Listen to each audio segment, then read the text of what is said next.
మీ ఎలాంటి వ్యాపార ప్రకటనలకైనా వెంటనే మా ఛానల్ సంప్రదించండి. అందరికి నమస్కారం. నేను శిరీష. ప్రస్తుతం మనతో పాటు ఉన్నారు ప్రముఖ ఆధ్యాత్మికవేత్త, జ్యోతిష్య పండితులు, వైదిక ఆస్ట్రాలజర్ అవినాష్ దాస్ గారు. గురుగారితో మాట్లాడదాం. నమస్కారం గురుగారు. నమస్కారం. ఓం నమ శివాయ. ఓం నమో వెంకటేశాయ. గురుగారు, విశేషంగా ఈ ఏప్రిల్ మాసంలో మకర రాశి వారికి ఎలా ఉండబోతుందంటారు? ఎలాంటి జాగ్రత్తలు తీసుకోవచ్చు అంటారు? ఈ మాసంలో గ్రహ గోచారం ఎలా ఉంటుందంటారు వీరికి? ఈ మాసంలో గ్రహ గోచారం ఎలా ఉంటుంది? గ్రహ గోచారం అంటే గ్రహ బలం ఉండాలి. ఎవడైనా కానీ సార్ గురుగారు గ్రహ గోచారము ఏ గ్రహం బలం ఇస్తుంది నాకు, ఏ గ్రహం నన్ను ఏడిపిస్తుంది? మంచి చెడు రెండు ఉంటాయి జీవితంలో. అంటే ప్రతి మాసంకి చూసుకోవాలంటారా? ప్రతి మాసానికి చూడొచ్చు, ప్రతి సంవత్సరానికి చూడొచ్చు. మెయిన్గా జన్మ జాతకంలో చూసుకోవాలి. రెండు బలాలు ఉంటాయి ఏ జన్మ జాతకంలో అయినా. ఒకటి గురు బలం, ఒకటి శని బలం. గురు బలం ఉంటే మొత్తం లైఫ్ సేఫ్.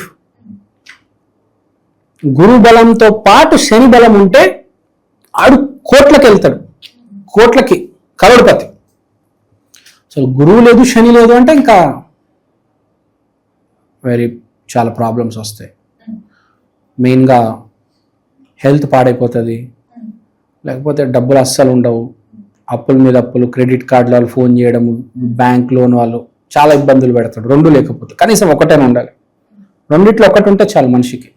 గురుబలం ఉంటే అద్భుతం అసలు. కానీ అందరికీ ఉండదు గురుబలం, కొందరికే ఉంటుంది. శని బలం చాలా మందికి ఉంటుంది. గురుగారు, ముఖ్యంగా ఈ మాసంలో ఉద్యోగ వ్యవస్థలో ఉన్న వారికి ఎలా ఉంటుందంటారు? ఉద్యోగం మారాలి అనే ఆలోచన ఉన్న వారికి ఎలా ఉంటుందంటారు? నిరుద్యోగుల పరిస్థితి కూడా ఎలా ఉంటుందంటారు? ఉద్యోగం కోసం ప్రయత్నం చేస్తున్న వాళ్ళకి మంచి మాసం ఇది. ఉద్యోగాలు ముందు వాళ్ళకి రాబోతున్నాయి. ఉద్యోగాలు ఎవరికైతే ఊడిపోయే వాళ్ళకి ముందు వస్తాయి, కానీ ప్రయత్నాలు చేస్తున్న వాళ్ళకి మంచి మాసం. గ్రహ పరిస్థితి తీసుకుంటే 2వ ఇంట్లో కుజుడు, 3వ ఇంట్లో సూర్యుడు, 4వ ఇంట్లో శుక్రుడు. కానీ శని వీడికి 3వ ఇంట్లో ఉన్నాడు. అంటే విపరీతమైన ప్రయత్నం, చాలా ప్రయత్నం చేస్తారు. చేయాలంటారా? చేస్తున్నారు. 6 గంటలు కష్టపడేవాడు ఒకటి, రోజుకి 12 గంటలు కష్టపడేవాడు ఒకటి. తేడా ఉందా లేదా? 6 గంటలకి 12 గంటలు కష్టపడేటప్పుడు తేడా ఉంటుంది. ఎవరైతే 12 గంటలు కష్టపడతాడో వాడికి ముందు అవకాశం వస్తుంది. అదే శని చెప్పేది. శని చెప్పేది ఏంటి? ఒకటే, నువ్వు మంచాడువా చెడ్డడువా నాకు అనవసరం, నువ్వు కష్టపడితే నేను రిజల్ట్ ఇస్తా. గురువు ఏమంటాడు? నువ్వు ఎంత కష్టపడినా నాకు అనవసరం, నువ్వు మంచాడు అయితే నేను రిజల్ట్ ఇస్తా, చెడ్డోడైతే రిజల్ట్ ఆపేస్తా. నువ్వు మంచాడు అయితే నేను నీకు జాబ్ ఇప్పిస్తా, జాబ్ పెట్టిస్తా. శని ఏమంటాడు? నువ్వు ఎంత గలీజాడైనావు, నువ్వు కష్టపడుతున్నావు అంటే నేను నీకు రిజల్ట్ ఇస్తా. ఇది వీళ్ళిద్దరి స్టోరీ. సో ఇప్పుడు శని బలం బాగా గట్టిగా ఉంది. శని బలం బాగా ఉందంటే మనిషి బాగా పడతాడు. సో ఇప్పుడు పడతాడు కాబట్టి ఫ్యూచర్లో జాబ్ రాబోతుంది వెరీ సూన్. నువ్వు ఎప్పుడైతే ఇన్ని గంటలు కష్టపడితే నేను వీడికి జాబ్ ఇస్తాను అని శని ఫిక్స్ అయిపోతాడో, ఏ రోజైతే అన్ని గంటలు నువ్వు ఫిక్స్ అయిపోయావు, 800 గంటలు వీడు చదివితే నేను వీడికి జాబ్ ఇచ్చేస్తానని శని ఫిక్స్. ఆడు ఏ రోజైతే అది కంప్లీట్ చేస్తే నెక్స్ట్ డే జాబ్ వచ్చేస్తుంది. ఒక లిమిట్, ఒక గీత గీసుకొని ఉంటాడు గ్రహం, ప్రతి గ్రహము. ఏ రోజైతే నువ్వు గీతకు చేరుకుంటే నువ్వు జాబ్ వచ్చేస్తుంది. నెక్స్ట్ డే ఆటోమేటిక్ ఫోన్ వస్తుంది, ఈమెయిల్ వస్తుంది, ఇంటర్వ్యూకి వెళ్తే జాబ్ కొట్టేస్తావు. దాని ముందు ఎన్నో ఇంటర్వ్యూలు కొట్టుంటావు, అవ్వవు. ఎన్నో ఇంటర్వ్యూకి పోయి ఉంటావు, ట్రై చేసి ఉంటావు, అవ్వదు. ఆ రోజు ఏంటి ఇట్లా మాయాజనకంగా జరిగిందంటే ఆ రోజు జరిగింది.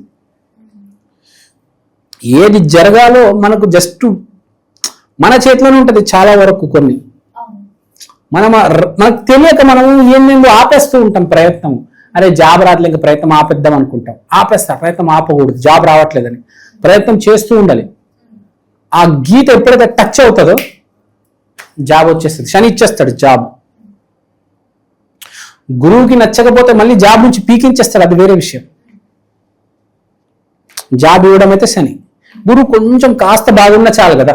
గురువు కాస్త బాగున్నా శని ఆ జాబ్ నిన్ను నడిపించేస్తాడు.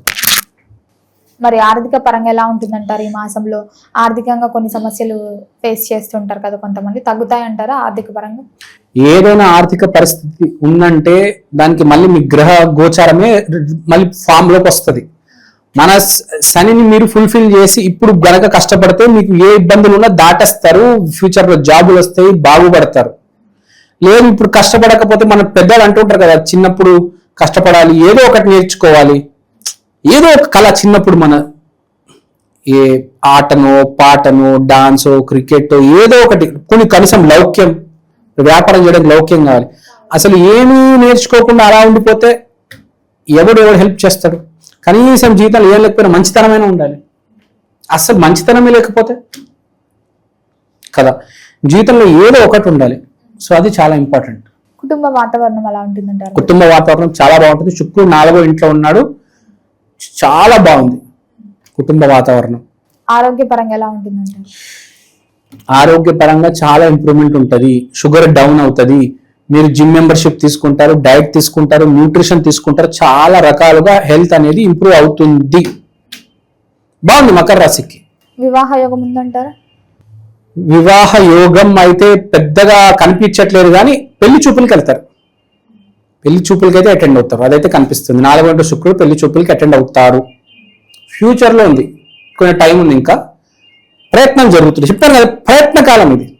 మీరు పెళ్లి తీసుకోండి, ఉద్యోగం తీసుకోండి, ప్రయత్న కాలం నడుస్తుంది మకర రాశికి. ఇప్పుడు ప్రయత్నాలు చేయండి, ఫ్యూచర్లో సక్సెస్ చూస్తారు మీరు. అది బేసిక్గా. దూర ప్రయాణాలు చేయొచ్చు అంటారా? దూర ప్రయత్నాలు అన్ఎక్స్పెక్టెడ్ గా జరుగుతాయి, కానీ మాక్సిమం జరగవు. ఎవరికైతే అన్ఎక్స్పెక్టెడ్ గా జరగవచ్చు అంటే ప్లానింగ్ చేస్తే అవ్వవు, సడన్ గా జరుగుతాయి కొంతమందికి. ఏదో ఒక ఫర్ ఎగ్జాంపుల్ కాన్సర్ట్ అటెండ్ అవ్వాలి, లేకపోతే ఒక కాన్ఫరెన్స్ అటెండ్ అవ్వాలి, సడన్ గా వస్తే దానికి వెళ్ళడం ఉంటుంది, కానీ మనం పర్సనల్ గా ప్లాన్ చేసి వెళ్ళడం అనేది లేదు. మరి ఓవరాల్ గా చూస్తే ఈ మాసంలో మకర రాశి వారికి కష్టకాలం ముగుస్తుందంటారా? మీ దేవుని దాన్ని నమ్మకం పెట్టుకోండి, నేను మారాను అని ఒక ప్రామిస్ ఇచ్చేయండి, ఫినిష్ అయిపోతుంది మీ కష్టకాలం. మీరు మారాను, నేను ఇవాళ నుంచి మంచిగా ఫిక్స్ అవ్వండి, గ్యారంటీ మారుతుంది టైం. మీరు ఏ రోజు మారుతారో మీ టైం కూడా ఆ రోజే మారుతుంది కదా. సింపులే కదండి. మీరు ఏ రోజు మారుతారో, జూనియర్ ఎన్టీఆర్ టెంపర్ సినిమాలో ఎలా మారుతాడో ఒక్క సెకండ్ లో గుర్తుందా మీకు? సినిమా మొత్తం విలను లాస్ట్ సీన్ లో ఎలా మారుతాడు, అలా జీవితాలు కూడా మారిపోతాయి. మీరు ఏ రోజు మారుతారో మీ జీవితం ఆ రోజు మారుతుంది, గుర్తుపెట్టుకోండి. గురుగారు, మరి విశేషంగా ఈ మాసంలో అమావాస్య 17వ తారీఖు వస్తుంది కదా, మరి ఆ రోజు ఎలాంటి పరిహారాలు చేసుకోవచ్చు అంటారు? మకర రాశి అంటే శని.